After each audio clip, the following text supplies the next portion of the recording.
Welcome to the session today, everybody. My name is David Burslem, and I'm going to be hosting this discussion. And I'm joined by 5 of my colleagues from across the University of Aberdeen, all of whom have interests or experience and expertise relevant to the topic of nature-based solutions, which is our topic for today.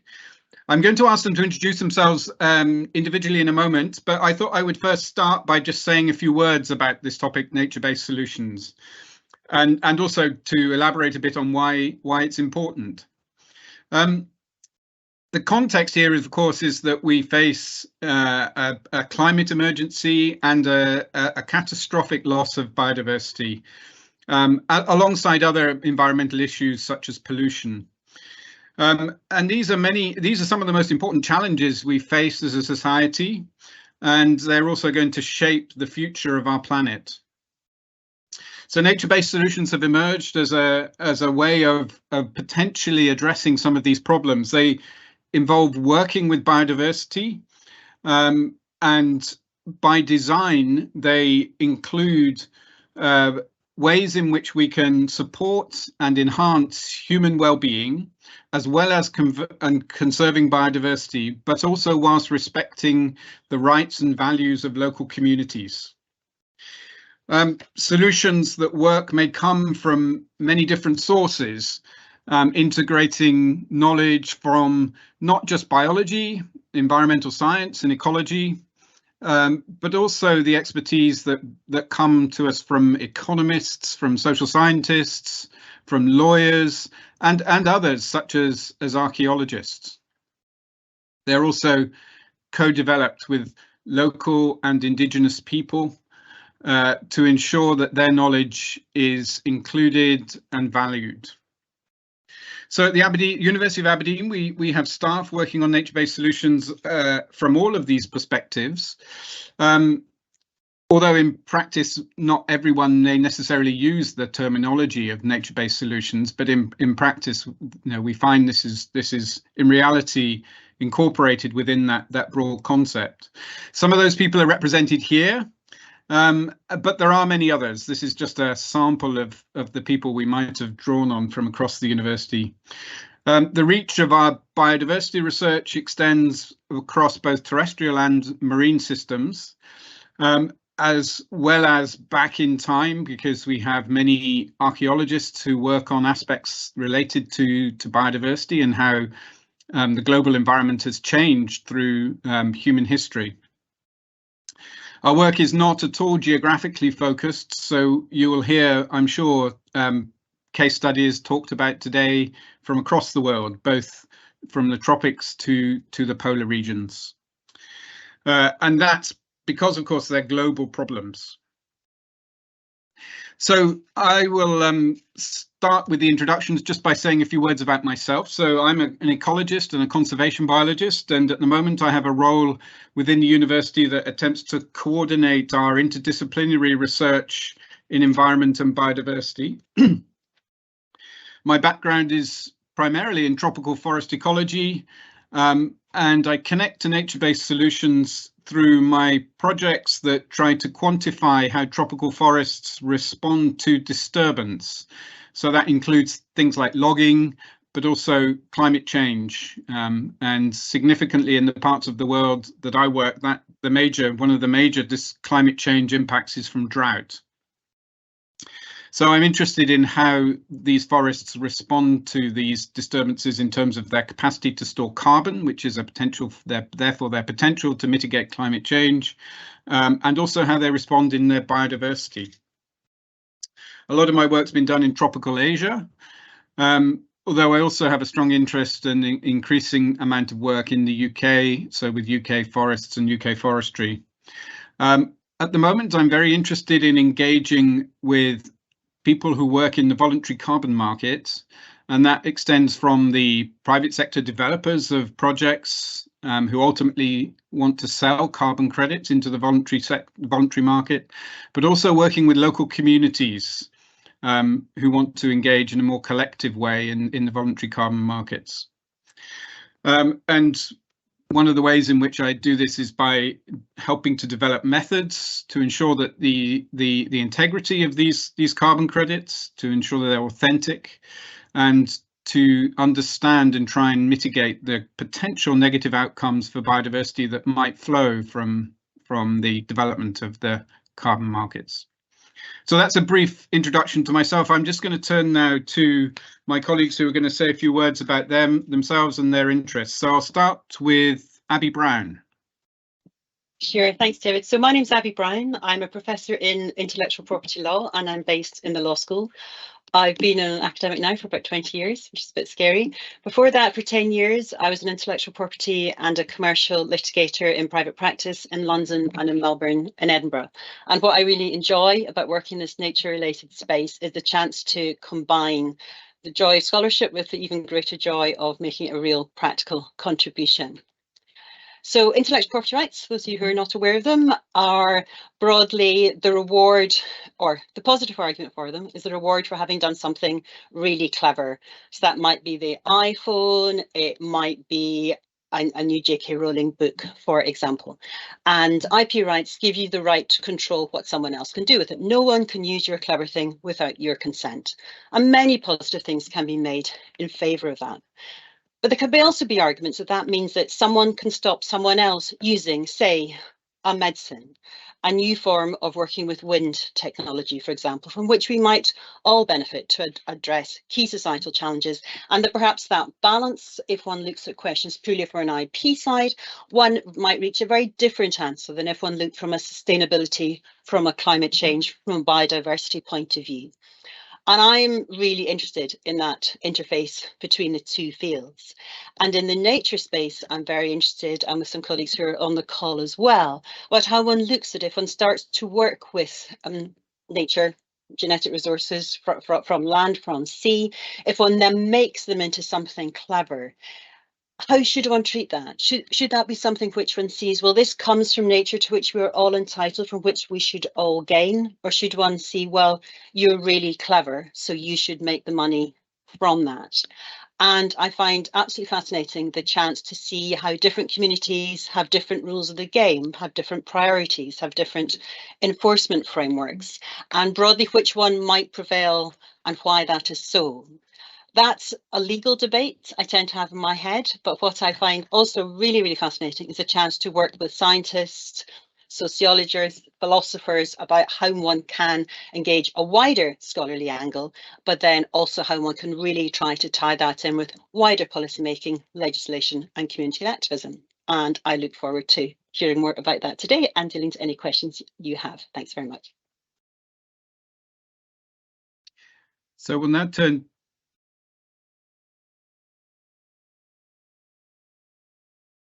Hi, my name is Marcel Jaspers. I'm Professor of Chemistry at the University of Aberdeen, and I've worked closely with Abby Brown in the past on particular aspects of ocean law. My background is in the discovery of interesting products and processes from nature. So what I'm really interested in is looking at ocean environments, arid desert environments, Arctic environments, Antarctic environments, for particularly for the discovery of new medicines, particularly against cancer, infection, inflammation, and parasitic diseases, often working with scientists all around the world to make that happen from both developed and developing countries. And so far, we've had some successes in terms of getting particular treatments into animals, but no further than that. We're still working on that. The second aspect of the work is not just looking for particular products, but also for looking for enzymes. And those enzymes might make complex industrial reactions much cleaner, much greener. So it will reduce the energy used in complex industrial process. It will reduce the amount of solvents that are wasted often, and it will make it a lot easier to carry out those reactions on a faster scale. As part of that knowledge, I've run a number of big international projects. And as one of those, I became involved with the International Union for the Conservation of Nature in providing advice for the New Ocean Treaty, otherwise known as the Biodiversity Beyond National Jurisdiction Treaty. And that's been very exciting. The treaty has now been adopted and it's being signed and now being ratified. And that simply means that it's been put into national law. And we're at the moment advising various different countries, including the UK, the Foreign Office, in order to make sure that law gets adopted into national law in an efficient way that doesn't impede scientists. So yeah, I do quite a lot of things, and I really think that sort of multilateral approaches to solving global problems is really, really important, and you'll hear about that from others too. I look forward to your questions. So over to Pete Smith now. So hello there, my name's Pete Smith, and I work in the biological sciences. I've been working on nature-based solutions for a number of years, before the term nature-based solutions was even invented, in fact. So I've done some work for the IPCC, that's the Intergovernmental Panel on Climate Change, looking at how we can manage the land to increase carbon sinks, so as a way to tackle climate change. More recently, I've started working with IPBES, that's the Intergovernmental Panel on Biodiversity and Ecosystem Services, to look at how we bring biodiversity and climate change together with other aspects of the so-called nexus, that's food security, water and human health. So I've predominantly been looking at how much carbon sequestration we can get in different land and ocean ecosystems by changing the management, how we can implement best management practices.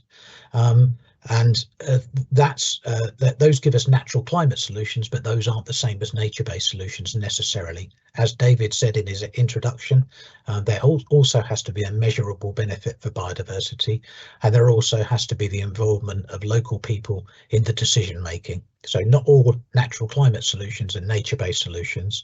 And more recently, over the past few years, I've been working on how we can implement those in a way that does constitute a nature-based solution, so that we get all the added benefits of the nature-based solutions, not just the climate benefits. Thank you. Okay, over to Alex Stewart next. Hi there, I'm Alex Stewart, and I'm part of the University of Aberdeen sustainability team with a background in biodiversity. So previous to this role, I had experience working as a ranger, and I was also a coordinator for the local biodiversity partnership, so the North East Scotland Biodiversity Partnership.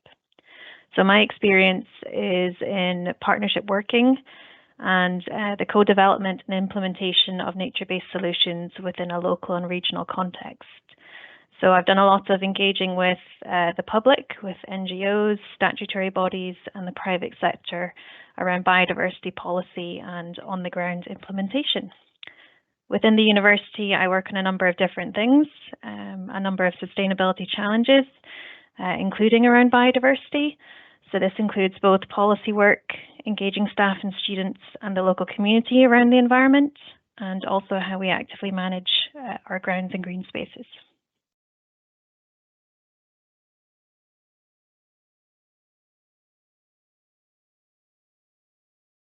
Thank you. Thank you very much, Alex. Now, finally, I'd like to turn to Tavis Potts. If Tavis, I believe, though, on my screen, Tavis is looking frozen, but we'll just transfer to him see if he's available. Yeah, David, we've had a slight technical issue with Tavis, so hopefully he'll be able to rejoin us in a few minutes. But let's just proceed with the questions. Okay, when Tavis comes on, I'm sure he'll say a few words about himself at that point. Okay, so everyone, the format this will take is we're going to start with some general questions that we're going to talk about amongst ourselves, which that sort of introduce the topic and the range of the diversity of perspectives we're bringing to nature-based solutions here. And then there's an opportunity to answer your questions. I see there's at least one in already, but we would love more. So please do pop them into the Q&A, and if you're particularly favour one over another, then you can uprate it using the thumb button. So yeah, please do give us questions that as they arise in your mind. So I thought I'd start with something very general, which all of us may have a perspective on, which is the kind of actions that count as nature-based solutions, which perhaps jointly help both biodiversity and climate. I mean, one or two of them perhaps are very obvious, things like planting trees, but there may be circumstances in which some of these are don't deliver the benefits that we might expect, or which have negative outcomes. So trade-offs perhaps between climate and biodiversity. And I know this is a consideration for the Intergovernmental Panel on Climate Change and the Intergovernmental Panel on Biodiversity Ecosystem Services, both of which Pete Smith works on. So I'm wondering if, Pete, you could start with a few comments in that respect. Yeah.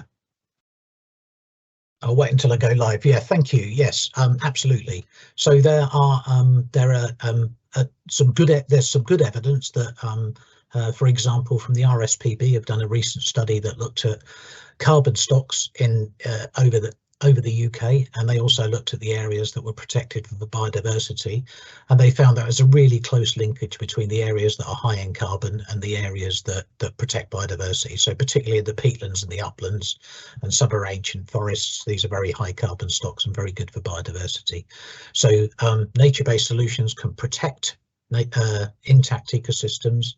We can restore those native ecosystems that have been partly degraded or degraded fully. We can manage ecosystems that we're using for producing food, fibre and energy, so that's timber and food and such like, and we can create new ecosystems. So in terms of protecting ecosystem services, if we protect our high carbon ones, we also provide biodiversity benefits. But there are potentially some trade-offs, and it's not what you do, it's the way that you do it. So you mentioned tree planting. Tree planting can be a nature-based solution, or it might not be. Let me give you an example. So if you plant all the same species of a non-native tree, for example, Sitka spruce, as is currently used in plantation forestry, you grow a stand of all the same age, all susceptible to the same diseases, which don't support biodiversity, as much biodiversity as native trees.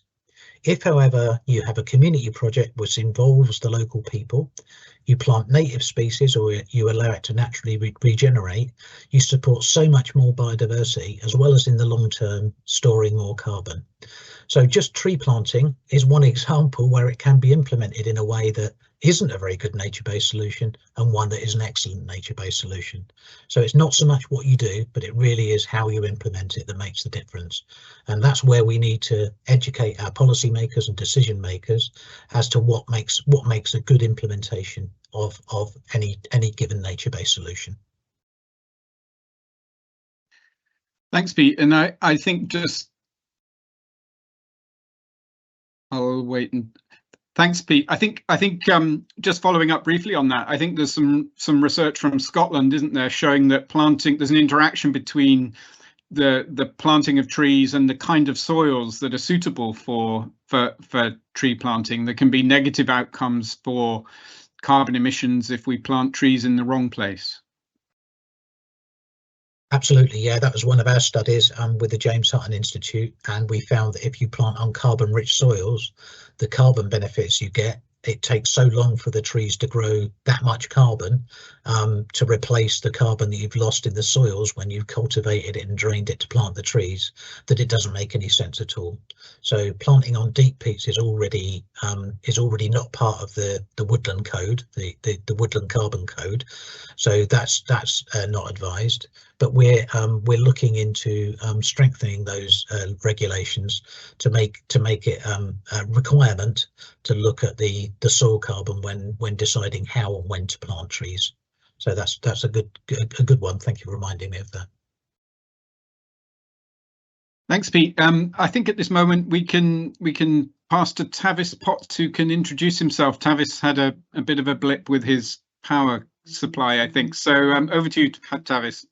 Yeah, apologies for that, David. Hi, everybody. That we had a power cut at the most inappropriate time. So, yeah, my name's Tavis. I'm a professor here in environmental governance. I'm in the School of Geosciences. I'm an interdisciplinary environmental scientist, so I cover all sorts of things, but mainly around the interaction of sustainability and biodiversity and energy with people. So I'm really interested in all the societal aspects and how we work with communities, how we do really good community engagement, how do we empower local communities, how we interact with political aspects, political systems and the political economy of nature. So really all the elements that involve people and nature. We've we've developed one of the methodologies. Most of my publishing in the last sort of few years has been around developing a methodology in the UK for how we co-create and do participatory mapping with communities around what's called ecosystem services or natural capital, and that then flows onto nature-based solutions. So we have we're in the middle of a 3-year project just now looking at participatory mapping of nature-based services in Scotland, in the place called the Cromarty Firth, and another site down in England called the Solent, and where we're looking at how people and nature can come together and what are the options for real genuine engagement, empowerment, and actually accessing the benefits of nature for communities. So I'm really involved in the people part of this equation, but have come from a scientific background as well. So apologies again for cutting out before. Thanks, Tavis. Perhaps we can stay on that topic and think a bit about the how we do engage with local communities, and what are the risks of not doing that? Are there particular likelihood of conflict arising if people are not either seen to be benefiting from these interventions that take place in their environments, or might even experience negative outcomes? Are there examples you can think of?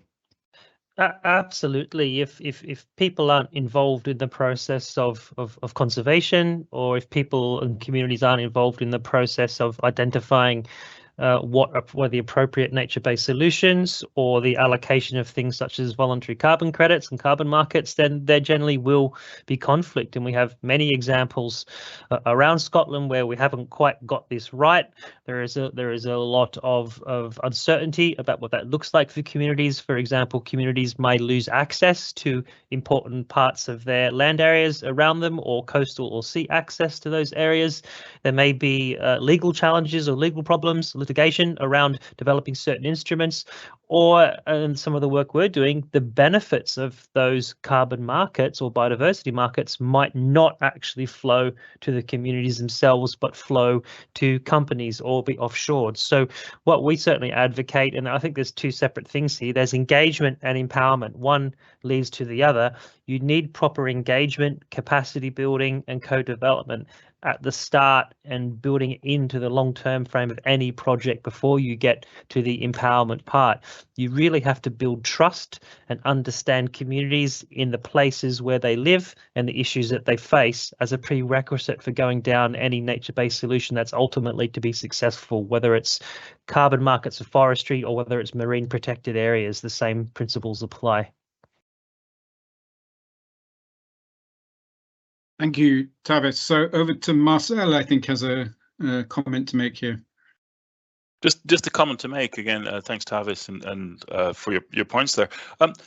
The really important thing is that kind of language that Tavis mentioned about making sure that local communities are involved and things like needs assessment is now in the new Ocean Treaty. The BBNJ Treaty has these terms and needs assessment, making sure that benefits are shared for the benefit of biodiversity and local community. So it's really all in there for the first time. What it also does is establish a global fund into which money must be paid, and that is already scheduled to happen at the beginning. So there's not going to be a waiting time for that money to go into the fund, but it should go into the fund from the very first day of the treaty being ratified, which is really important. But again, that whole thing of co-creation and needs assessment again is so important to make sure that's at the front of all of this work.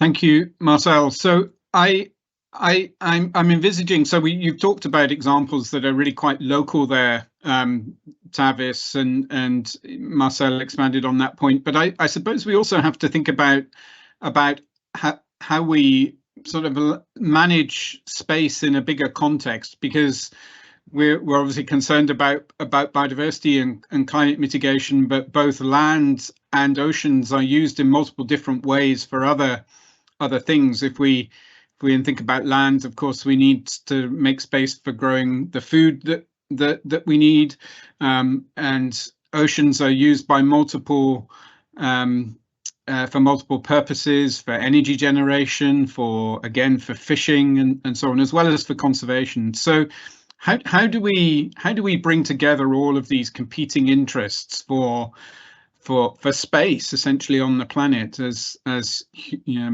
humankind populations expand. I could start with an example from the oceans or coastal.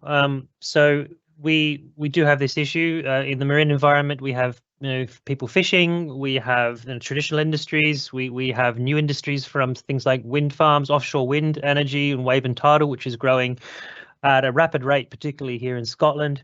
And so we tend to bring in, we have communities who live and recreate and run tourism industries on the coast. So, and we have conservation underpinning all of that, and all those activities really come from a healthy ecosystem at its basis. So we look at things such as marine spatial planning, which is a very good example, and many or most countries around the world are experimenting with things such as marine spatial planning, where the different users of the sea and the coast come together to negotiate what priorities are for their areas, what sort of activities would they like to see. And again, the community empowerment, development and engagement is really critical for this, and conservation has a major place in these discussions. And we found in some of our experiences that actually the value of nature is underplayed or undervalued in many of these decision-making frameworks, and that is why there are more attempts to either economically quantify the value of nature or to qualify the critical importance of nature in political and planning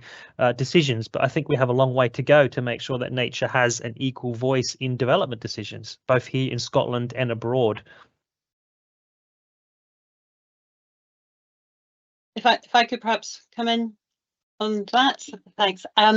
So yeah, I think this is a great example of the real multifaceted and multilateral approach. There's the bringing in the communities, and then there's the realization of lots of sort of different forms of international communities. So at the moment we're seeing recognition, say, in the new Ocean Treaty, the marine biodiversity beyond national jurisdiction, under the Convention on Biological Diversity with the Global Biodiversity Framework, for example, with the Plant Treaty. I could go on. There are many treaties who are saying we should be using our communities together, for example, in relation to marine protected areas, marine national parks, for example. We have the Ocean Treaty, which has said we're really going to have more of these, and we're going to have 30% by 2030. But how do we actually do that? And I've certainly had the privilege of taking part in quite a few international negotiations in different international fora, who all say we're trying to do this. This is how we've always done it. And yes, we'd really like to do it all together. We're all quite keen to get in the room together. We must respect each other. They haven't quite worked out how to do it yet. And I think there's a lot of really interesting analogies between how we can bring communities together, be that an international community, be that a local community. There can be gender questions which can arise within one community. Does one tend to go to the traditional fisher community, perhaps, whereas perhaps the more traditional female knowledge might be less valued? One might see knowledge which has led perhaps more traditionally to recognise Western science may be valued more than some, which is often called traditional knowledge. And there's obviously lots of colonial questions which can arise in that. All of those questions, and there's almost a first step of thinking we want to communicate, and then very much time with Tavis and others' expertise, tremendous skill sets in trying to ensure that we do have those conversations. But then how do we then really drill that down? We want to help. How can it actually be done? And my angle, which I must confess I often actually kind of return to, there can be a question of who's in charge. Where does it start? And it shouldn't be about who's in charge, but it's an unavoidable question, often because I think people think, well, in my world, in the Ocean Treaty, there's our rules, and in other rules, there's different rules. We need to really explore how we can combine those things. And that's quite scary, because it's removing traditional rules of the game from everyone. And I'm really looking forward to hear what colleagues have to say. Thank you, Abby. So that's a kind of perspective from a very international view, a large-scale global kind of overview. And I'd like to pick up a comment from our audience that focuses us right down now from that scale back down to the university campus, because of course everything we profess we ought to be actually thinking about applying in our own backyard as well. So there's a question here, particularly perhaps for you, Alex, from you and Cameron, many people are turned off by the frequent emphasis on landscape scale change, an option rarely open to individuals, community and other local groups. However, 1,000 individual actions can add up to a significant change for biodiversity. So Ewan's particularly interested in what examples of positive best practice action are underway or planned for the university's own estate that might be copied by others, perhaps. Great question. So in terms of engagement with our local community, we held a climate and sustainability assembly last March, I believe it was. That was the first one the uni's held, but we've held more since then on some different topics. So we invited staff and students along. So a little bit of a select community that we took in there, but we were trying to gain feedback from people using the campus and what their priorities were. From that, we then have moved on to developing a biodiversity policy, which has just been passed internally. And we're at the stages now where we're developing a specific biodiversity action plan, which will then further involve the local community. So a bit of engagement around what we're doing, explaining to local businesses, local landholders, what we're kind of planning with our grounds. So some of the actual practical actions, it can be looking at how we manage bits of woodland that we have on site. So whether it's keeping standing deadwood, looking at how we introduce different species, more native species into our tree planting. It can be looking at how we manage our grasslands. So definitely changing cutting regimes over from a standard regime to a more pollinator friendly regime. So allowing different wildflowers to come up in different areas. We've tested some different wildflower areas on site, and yeah, we're looking at a kind of wide variety of different actions that we can bring in there, but it's definitely connecting to what the campus users, whether that's staff, students, or the public, are wanting, using local best practice. So drawing on information from the local biodiversity partnership, local record centres and things like that to figure out what biodiversity we have and how we can best implement changes to secure that moving forwards. Thank you, Alex. And I know both you and also Tavis have been very involved in engaging our university community in the kinds of ways in which we can embed these sustainability principles in future management of our estate. A question that I think was triggered probably by our discussion about tree planting, and that sort of relates to our local environment here in Scotland. So Matthew asks, related to tree planting and the problems it can have as solution when you're only planting the one kind of tree. So I think that relates back to the Sitka spruce example. Is there any push currently for policymakers in Scotland to review this? Would you be able to tell us any more about what research can be used to inform policymakers, and how? I know, Pete, you're very involved in advising the Scottish Government on this kind of thing. Yeah, that's right. So this has to be tempered with the fact that we also need to produce more timber, because we currently import 80% of our timber. So we not only need to have better nature-based solutions with diverse forestry, we're also going to have some areas which produce forestry for timber, and that may be Sitka spruce. So what we need is a balanced approach where we have mixed forestry, some production forestry, some more native nature-based forestry, so that we can get the optimal mix of producing the timber that we need, so that we don't have to import so much for construction, for example, and also the nature-based solutions. So it's not a one size fits all. On every hectare of land you have to do native forestry, but it's a mixed landscape, with some of it dedicated to production forestry and some of it for more nature focused forestry, particularly with community involvement. So it's not a one size. It's not as easy as just to say we only have to plant one type of forestry, because we're still going to need some of that production forestry.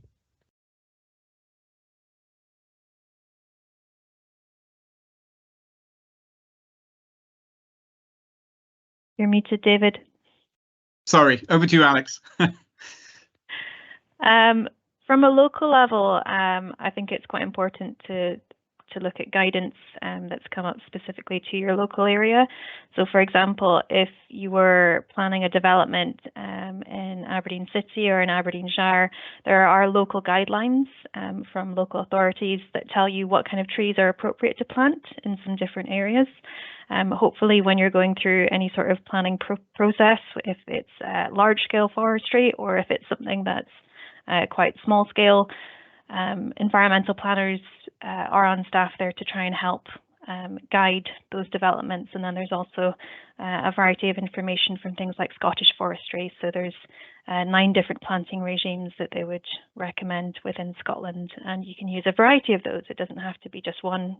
You can use multiple different ones together. So there is a variety of different regional and local contexts that you can put to different planting regimes.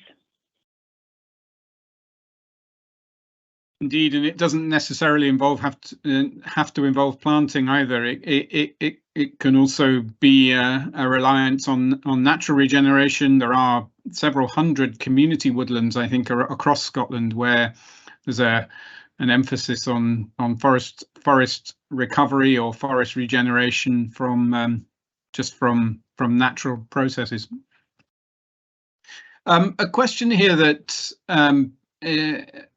addresses the problem where farmers might have invested perhaps in draining land, particularly perhaps improved land for peatlands, for instance. Are there approaches we can use to restore these peatlands and wetlands, and are they being applied on a large scale here? Yeah, I could take that one. So that the answer is yes. There's lots of things you can do. The biggest damage that's done to a peatland generally is draining it. So when you drain it, you lower the water table, and then you start to oxidize all the organic matter that's built over many hundreds of years.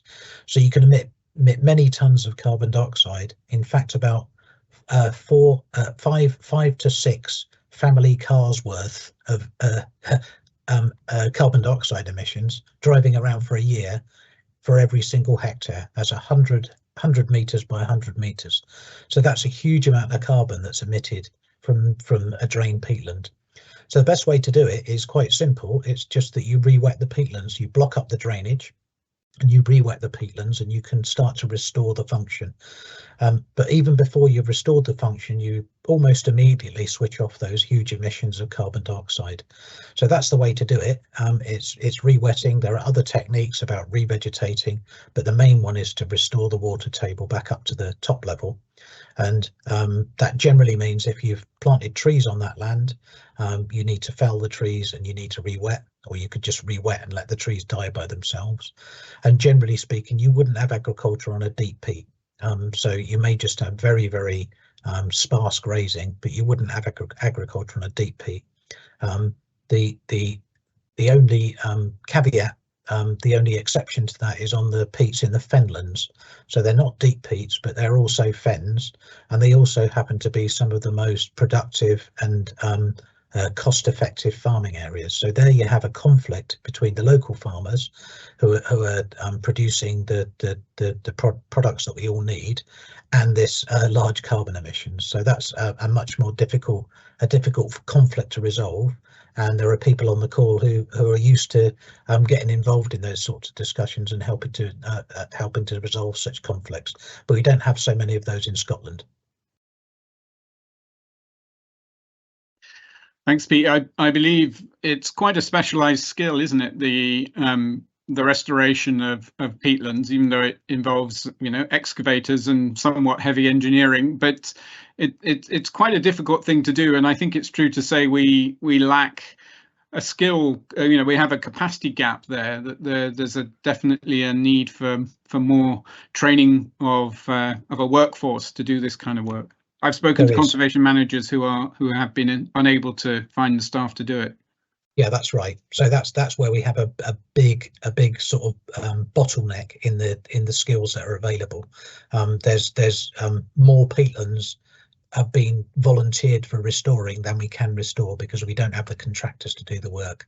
So this is an example of where we can create green jobs. I think it's the sector is crying out for more green jobs, and in the post-COVID recovery, the government could have put more effort into subsidising green jobs, but instead I think they just went with the funding the current industries, and they missed an opportunity there. So that's something that's in the past. We can't do anything about that now, but it was a missed opportunity, which I hope could be rectified with future governments.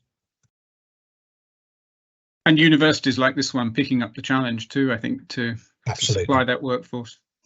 I want to just briefly turn back to oceans. We've talked a lot about sort of terrestrial environments up to now. So, you know, how do we get attention to the blue sector? So, especially the protection of international waters beyond the reach of national jurisdictions. I know this is an area where both Abby and Marcel are very deeply engaged. How do we do this? Marcel. Yeah, I mean, the big question always is with the ocean beyond national jurisdiction, that's defined as almost 200 nautical miles beyond the shore, is that it's invisible to most people. So one of the ways that's really, really helpful, I think I've seen in the recent past, is live streaming of oceanographic expeditions, where you actually see people doing the work in the open ocean. You see the beauty of the deep ocean. You see what's going on at 4,000, 5,000 meters deep, and how fragile life is down there as well. So it's that slow growth, fragility of the ecosystem down there. It's also trying to understand that some of the things that are interesting down there are not necessarily visible, even when you see that. So you see that it's the sediments at the bottom that are capturing a lot of the carbon. And then it's making people aware as well of the basic facts. You know, half of the oxygen in the air is produced by ocean biodiversity. A lot of the drawdown of carbon dioxide in the atmosphere is into the oceans, acidifying the oceans and basically killing plankton in future years. And of course, the temperature increase in the oceans is causing a lot of difficulties. And I saw one of the questions about the Atlantic meridional overturning current, and I don't know anything about that, so I'm not going to answer that question. But the point is that there are things happening in the open ocean that are affecting us directly. And I think anything that the IPCC and the IPBES are doing needs to involve the ocean. So often when we talk about this, we talk about the ocean climate and biodiversity nexus. And you know, we can do all kinds of things to do that, but it's more getting everybody educated, getting some ocean literacy out there to make sure that people understand what the importance of the ocean is to the planet as a whole, to climate, and then also that need for biodiversity to remain, you know, that we have a vibrant ocean biodiversity and a healthy ocean. And from my perspective, you know, the kind of reasons is that the taxonomy itself, the biodiversity itself should be preserved for its own sake. But again, there are possible things out there that might be of interest to nature-based solutions, and as I already mentioned, medicines and enzymes to make industrial process greener and cleaner. If I can just continue on that, what I think is so important in relation to the ocean, because Marcel's absolutely right. Some of it we don't know about, but some of it we know a lot. You know, outside my window, I can see the North Sea. So some ways it's there. Perhaps we don't respect it enough. And I think it's all the ocean literacy projects, I think, are so important to make us realise that it's there. There's a whole legal fight about this. Don't worry, I'm not going to get into it. But broadly, most of the ocean, it belongs to all of us. And we have responsibilities to it. We respect it. It can help us all. And before jumping in too quickly with different forms of technology, with different forms of privatization, which can have their place, but really important that we see this, that we take a breath, we pause, and we work out how we should deal with that properly. There's loads of analogies with the internet. There's analogies with Antarctica, for example, so not space, other places you see. This is a resource which we are only beginning to get to know. And we should really treat it with care and respect. Tavis, I think you wanted to make a comment. Yeah, I think in relation to coastal regions and all ecosystems, to be fair, it's about understanding what are our common values and the common benefits that we get from nature, no matter where we are. So the work we're doing with communities in north of Scotland, we've mapped in a very participatory way, where everybody has had a say in the process of mapping out and understanding the different habitats that are around the areas. But then we map also all the multiple types of benefits in our project. It's called See the Value.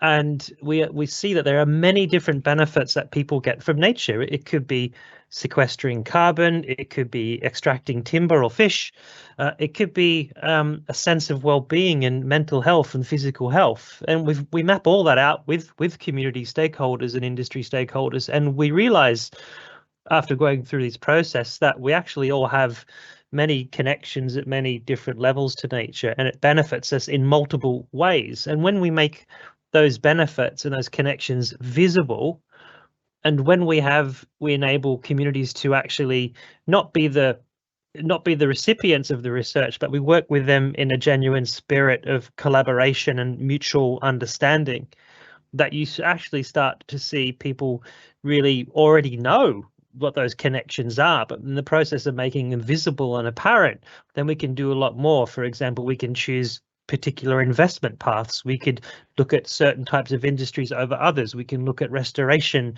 rewilding, or protected area sites, because ultimately those diverse benefits will affect different groups of people. It's not to say everyone will benefit all the time. That's naive. There will be winners and losers in any system, in any place, but it's to make that apparent. It's to build trust, and it's to genuinely empower and partner with different members of different communities to make that happen. And that takes time. Yeah, thank you, Tavis. The community engagement and empowerment piece is so important, isn't it? And you know, in this country, we have a process of consulting local communities. Sometimes that works better than others. And communities, and this is a point that Alan makes in the chat. He asks, you know, sometimes communities can block or limit actions that may benefit ecosystems or the climate. Indeed, you know, if we think about all the conflicts that arise over onshore wind developments. And the example he brings is the reintroduction of beavers to Scotland, which of course are favoured by some organisations, but is a controversial from the perspectives of some farmers, for instance. So how do we resolve these potential contradictions where there are clearly winners and losers and very strongly held views, you know, and where there may be a conflict between local interests and wider society, as in the case of a wind farm development, for instance. Have we got that right? Are there things we should be doing better, do you think? Are there, and Alex, I know you're involved, you have knowledge of how the policy environment's changing in relation to the net gain policies in local developments. Is that an area where you can speak to? Yeah, so I don't think we always get decisions right. I think in general, in Scotland, we're not always the best at engaging with the local community around what's happening and the reasons why things are happening. The rate of change can often be quite scary for people when they've seen, I don't know, areas of forestry that they've seen around for the last 50 years, and suddenly they're being cut down. And I think there's not really an appreciation generally of our reliance on different natural industries in Scotland, whether it's fishing or farming or forestry or things like that. So I think the engagement work still needs to be there.